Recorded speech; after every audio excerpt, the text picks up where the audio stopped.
Hi, this is Brian. Welcome back to another Philosopher's Notes TV episode. Today, we've got another great book, Peak Performance.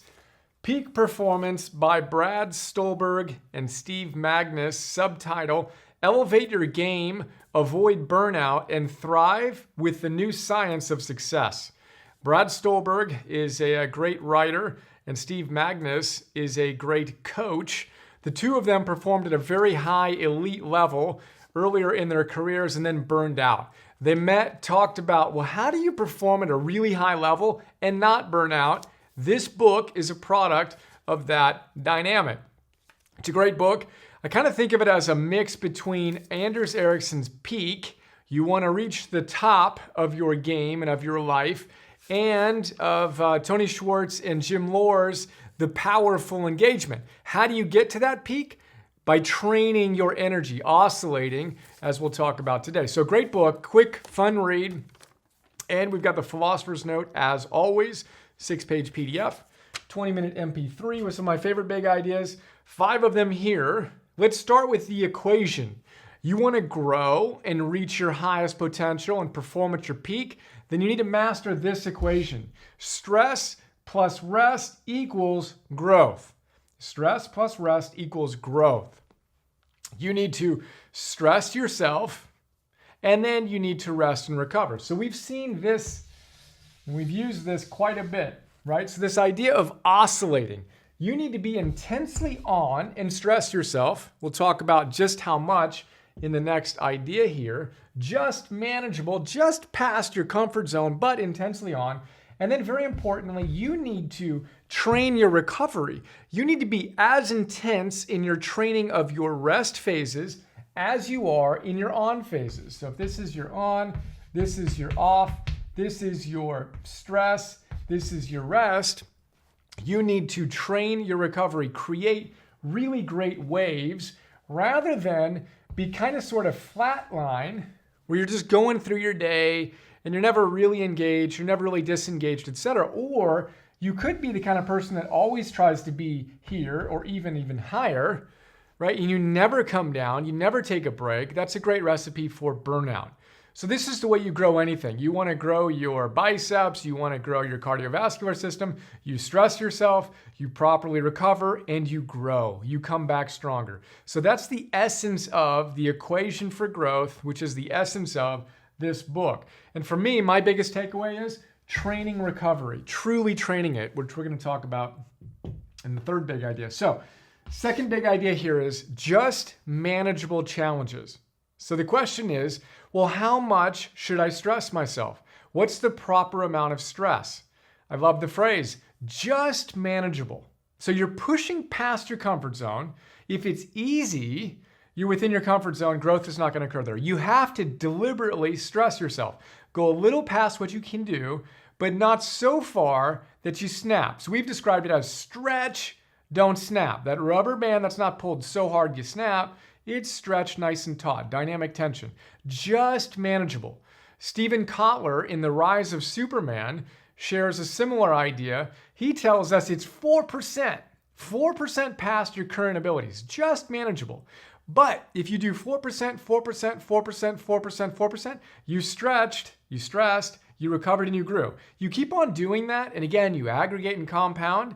He says the impossible, peak performance, is just what's next. It's what's for breakfast. It's another day at the office.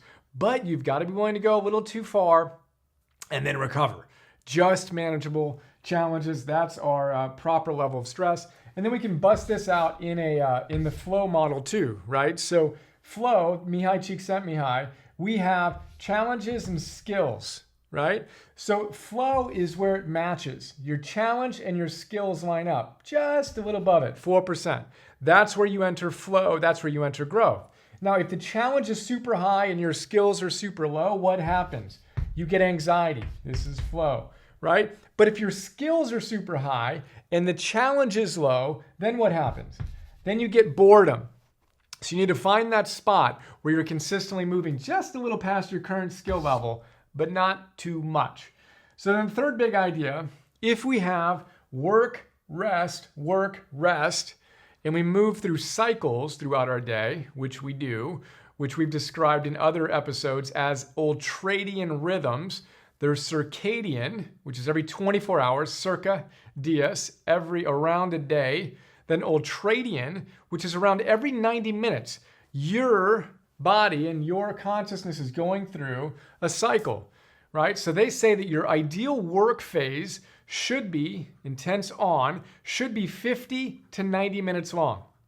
And then your recovery should be 7 to 20 minutes long. You go off for 90 minutes and you recover for 20 minutes. Repeat, right? So I've been playing around with this anywhere from 30 minutes to 90 minutes. You go hard and then you turn off. And very important distinction here, when you go off, I think most of us who watch, if you're watching this, you probably don't have a hard time turning on. That's probably not your area where you can use some improvement. It's certainly not mine. I'm pretty good at being on.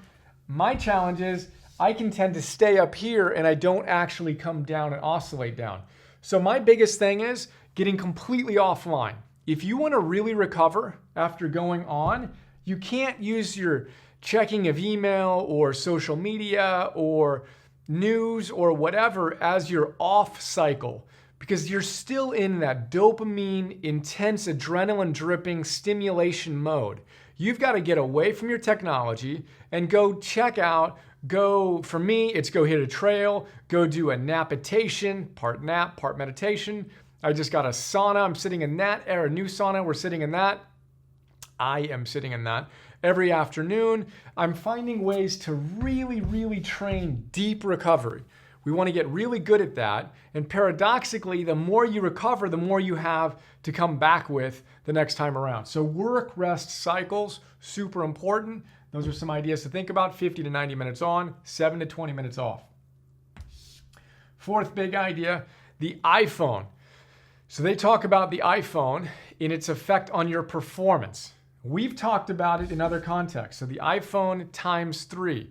Let's look at all the different ways the iPhone affects us. Number one, if you have an iPhone out when you are connecting with someone else, let's say you're going to lunch with a friend or a colleague or whatever, and if there is a phone on the table, research shows that the quality of your interactions is likely to be diminished as a direct result of having that iPhone in sight or smartphone, whatever, even if it's not yours, even if it's not on, etc. The second thing that we know about the iPhones is Amy Cuddy. She's done research looking at the size of the device you use and your power, your assertiveness. Long story short, the smaller the device, the more your assertiveness and power is eroded. And she posits that it's because you're hunching over and assuming a body posture that's not strong. So if you have an iPhone versus an iPad versus a big monitor, you're going to see differences in your assertiveness and power. The bigger, the better. And then the third thing that they talk about in this book is your performance. So you can measure someone's performance on whatever task. And again, there's two different conditions, right? One, no phone. The other, phone, right? So you have a phone visible. Simply having the phone visible, whether it's yours or someone else's, will diminish your performance vis-a-vis people that perform the same task without a smartphone in sight. That's a huge insight, that it doesn't even have to be your phone to distract you. Technology and smartphones are so incredibly addictive that there's a part of your brain that when it's in sight is having to resist it and is thinking about what it could do. We're going to talk about this in an episode coming up soon on irresistible. It's truly remarkable how addictive this technology is. My solution to that is the iPhone is off. It's in my closet, top shelf, in airplane mode, completely out of sight, out of mind. I haven't turned mine on in over a week at this stage. It's a sport for me to see how infrequently I can use my phone. In any case, think about it for you. If you want to go deep and you want to perform at a high level, again, whether that's connection or task orientation, get rid of your phone, hide it, and don't put it in your pocket because that will lead to its own effects, et cetera, et cetera, et cetera. Save that for another chat. The fifth big idea here is mindset. If you want to perform at your peak, you need to get your mind right, obviously, but specifically, you need to reorient your relationship to stress. We talked about this in Kelly McGonigal's The Upside of Stress. You need to, how you perceive your stress dictates how it will affect you. If you are stressed by life and you view it as a threat to your well-being, your body will respond as if it's being threatened, not in optimal ways. But if you take that same stress and you view it as a challenge to step up, all of that energy that's elicited when you face a stressful situation will be used positively.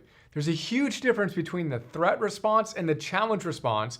We want to get our minds right, see life's challenges as opportunities to get a little bit better. We want to eat stress like an energy bar, is how John Elliott puts it in Overachievement. He says, you got to be like a race car driver. If you want to perform at your peak, right, you need a V12 or whatever those guys race with. You need a huge, powerful engine, right? The stress of trying to manage that is the only thing that's going to allow you to win a race. And he says, you got to get used to that. You got to look at it as an opportunity to perform at your best. And you don't want a lawnmower. Yeah, it's a more comfortable ride, but that's not what's going to get you to the finish line and the position you want to be in. So if you want to perform at your best, you've got to reorient your relationship to stress, and you want to remember this equation: stress plus rest equals growth. Don't be just burning yourself out up here, and don't be going kind of sort of on all day. Make big waves on and off. Remember, you want to have just manageable tasks, 4% more than what you're currently capable of doing. You go too high on the challenge, you get anxious. You go too low on the challenge, you get bored. You want to play with that. Find that realm where you're stretching, not snapping. Work-rest ratios, 50 to 90 minutes on. I do 30 to 50 to 90 minutes on. And then 5 to 7 to 20 minutes off, truly off. This is one of my new favorite things, training recovery. We want to get really good at that. Remember, the iPhones don't work. And then again, life, when we're facing these stressful opportunities and deliberately creating them for ourselves, those are challenges. We want to eat those like energy bars and use them as our fuel to our peak performance. I hope you enjoyed. If you did, I think you'll love the book. And have another awesome day. See you. Do you know what the word hero meant in ancient Greek? Get this. It didn't mean tough guy or killer of bad guys. It meant protector. A hero has strength for two. A hero's secret weapon? Love, compassion, empathy. Quite simply, a hero cares. And very importantly, a hero is willing to do the work required to optimize and build the strength to make a difference in their families, communities, and world. And you know what? Our world needs heroes today more than ever before. We need you to be a hero. And helping you optimize your life so you can actualize your heroic potential is what Optimize is all about. We have dozens of what we call wisdom packs to help you optimize every facet of your life, from getting more clarity on your purpose to setting and achieving goals, dialing in your energy with the best wisdom on nutrition, movement, sleep, and meditation, and creating grounded confidence and the ability to show up at your best day in and day out. Our wisdom packs are filled with hundreds of philosophers' notes, which are 20-minute book summaries that help you apply the most powerful ideas from the best books to your life today. And members get dozens of hour-long masterclasses to master the most important facets of their lives. Every hero has a guide on their hero's journey. Harry Potter had Dumbledore. Dorothy had the Good Witch of the North. Luke Skywalker had Obi-Wan Kenobi and Yoda. I'm kind of like your virtual Obi-Wan, with a little less hair and, well, no lightsabers. But otherwise, or perhaps more accurately, I'm kind of like your philosopher guide, who stuffs your wisdom packs with all the best ancient wisdom, modern science, and practical tools from all the best Yodas, Dumbledores, and good witches out there, so that you're supercharged and ready to rock your epic, heroic quest. If that sounds like fun, we'd love to have you join us. Optimize your heroic potential actualized.